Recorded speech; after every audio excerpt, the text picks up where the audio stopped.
India TV YouTube channel को subscribe करें और बेल आइकन दबाएं। वैक्सीन को लेकर बहुत सारी अफवाहें हैं, बहुत सारे मैसेजेस फैलाए जा रहे हैं, बहुत सारी अंधविश्वास की बातें भी हो रही हैं, लेकिन वैक्सीन पर एक नई बड़ी खबर आई है।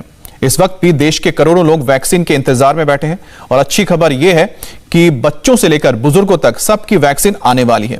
वो भी तब जब मोदी विरोधी लगातार वैक्सीन के नाम पर सियासी स्क्रिप्ट लिख रहे हैं।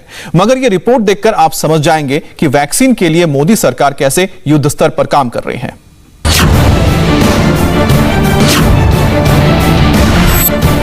एक नहीं, दो नहीं, तीन नहीं, वैक्सीन पर 8 बिग ब्रेकिंग न्यूज आई है। पहली बड़ी खबर, अगले महीने अमेरिका की फाइजर वैक्सीन भारत आ सकती है। दूसरी बड़ी खबर, अमेरिकी राष्ट्रपति किसी भी वक्त 8 करोड़ वैक्सीन का डिस्ट्रीब्यूशन प्लान अनाउंस कर सकते हैं। तीसरी बड़ी खबर, Pfizer, Johnson and Johnson and Moderna जल्द ही भारत में वैक्सीन मैन्युफैक्चर कर सकती हैं।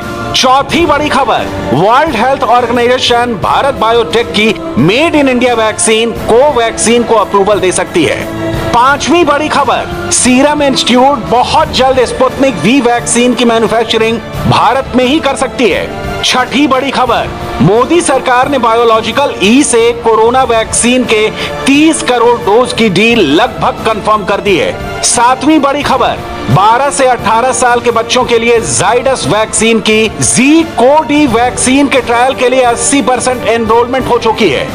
और आठवीं और सबसे अहम खबर, स्वदेशी वैक्सीन कोवैक्सीन का बच्चों पर ट्रायल शुरू हो गया है।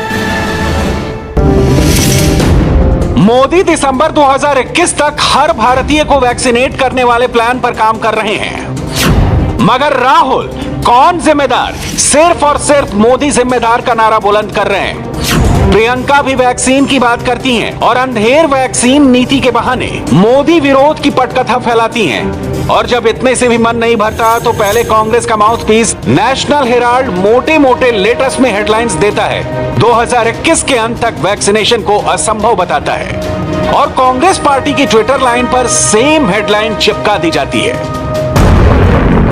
मोदी विरोधियों की सियासी उठापटक के बीच देश में वैक्सीन की किल्लत ना हो, इसके लिए युद्ध स्तर पर काम चल रहा है। प्लान रेडी है, वैक्सीन इंपोर्ट करने का खाका तैयार है। सबकी डिटेल हम आपको थोड़ी देर में देंगे। मगर सबसे पहले बात करते हैं बच्चों पर हो रहे वैक्सीन के ट्रायल की, क्योंकि थर्ड वेव के पहले हर माँ बाप की नजर बच्चों की वैक्सीन पर है। पटना के एम्स में बच्चों पर स्वदेशी कोवैक्सीन का ट्रायल शुरू हो चुका है। ट्रायल के लिए 28 मई से रजिस्ट्रेशन की शुरुआत हुई थी।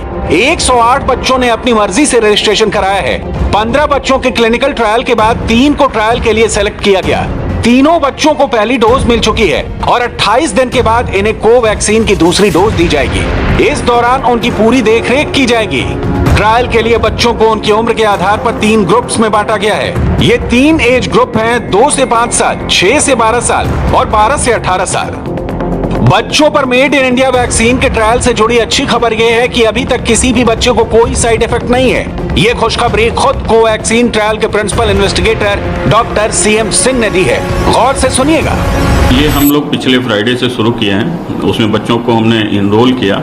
एक्चुअली इस प्रोसेस में क्या है, सबसे पहले जो इच्छुक बच्चे हैं उनको हम इनरोल करते हैं, फिर वो अपने पेरेंट के साथ आते हैं और उसमें से जो कंसेंट देते हैं पेरेंट जिनके, और जो बच्चे 6 साल के ऊपर हैं, 7 साल के ऊपर हैं, अगर वो असेंट देते हैं तब उनको हम शामिल करते हैं। और जो बच्चे हमारे इंक्लूजन क्राइटेरिया में आए, मतलब मीन्स कि जिनको हम वैक्सीन दे सकते थे, जो हमारे प्रपोजल है रिसर्च का, तो उन 3 बच्चों को हमने मंडे को वैक्सीनेट किया है।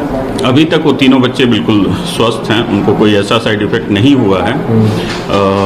तो अभी तो बहुत अर्ली है, अभी 3 बच्चों का ही हम फॉलोअप कर रहे हैं और बाकी आप देख रहे हैं आज से मतलब और भी बच्चों को हम आगे देंगे। एक अच्छी खबर, DNA based Covid vaccine Zydus Cadila के फ्रंट से आ रही है। 12 से 18 साल के बच्चों पर इस वैक्सीन के ट्रायल के लिए 80% रिक्रूटमेंट कंप्लीट हो चुकी है, यानी 800 से 1000 बच्चे कवर हो चुके हैं। और अगर ट्रायल के बाद ये वैक्सीन बच्चों पर कारगर साबित होती है तो इसके अप्रूवल में ज्यादा वक्त नहीं लगेगा। इस वक्त सरकार का फोकस बड़ों के साथ साथ बच्चों के लिए भी जल्द से जल्द वैक्सीन लेकर आना है। बच्चों पर 2 अलग अलग वैक्सीन का ट्रायल का होना यही संकेत दे रहा है। इसमें वक्त लगेगा, इसलिए क्लिनिकल ट्रायल के नतीजों का इंतजार हो रहा है। दूसरी बात जो आपने कही कि बच्चों को वैक्सीन की बात हुई, वो मैं इस मंच से कह चुका हूं कि जो अवेलेबल वैक्सीन है वो 18 से नीचे दिए जाएं।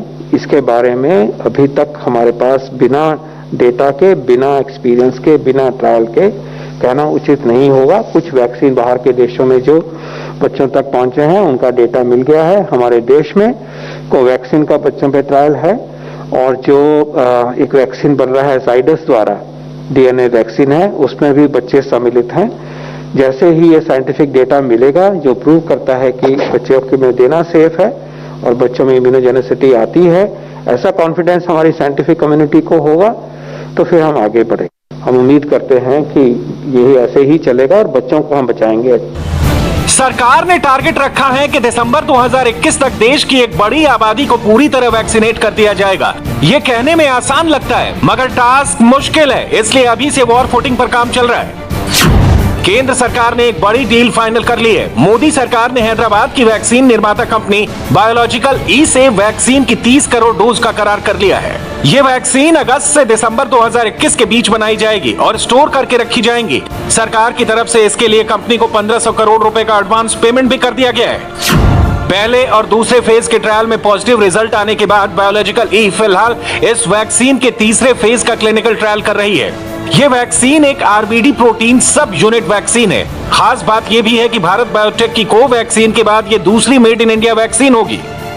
केंद्र सरकार बायोलॉजिकल ई को काफी सपोर्ट कर रही है। वजह यह है कि सरकार ज्यादा से ज्यादा वैक्सीन उत्पादन चाहती है ताकि देश के लोगों को जल्द से जल्द वैक्सीनेट किया जा सके। इसलिए वैक्सीन बनाने वाली इस कंपनी को क्लिनिकल ट्रायल के लिए 100 करोड़ रुपए के अलावा रिसर्च के लिए एक्स्ट्रा हेल्प भी दी गई है।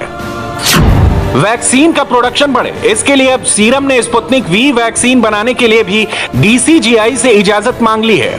फिलहाल भारत में स्पुतनिक वी का निर्माण डॉक्टर रेड्डीज लेबोरेटरीज कर रही है। इसके अलावा मॉडर्ना, फाइजर और जॉनसन एंड जॉनसन से भी सीधी बात हो रही है। डील लगभग डन हो चुकी है। नमस्ते, मैं हूं मीनाक्षी जोशी। वीडियो और खबरों से अपडेट रहने के लिए India TV YouTube channel subscribe करें, बेल आइकन दबाना ना भूलें। जुड़े रहें इंडिया टीवी के साथ।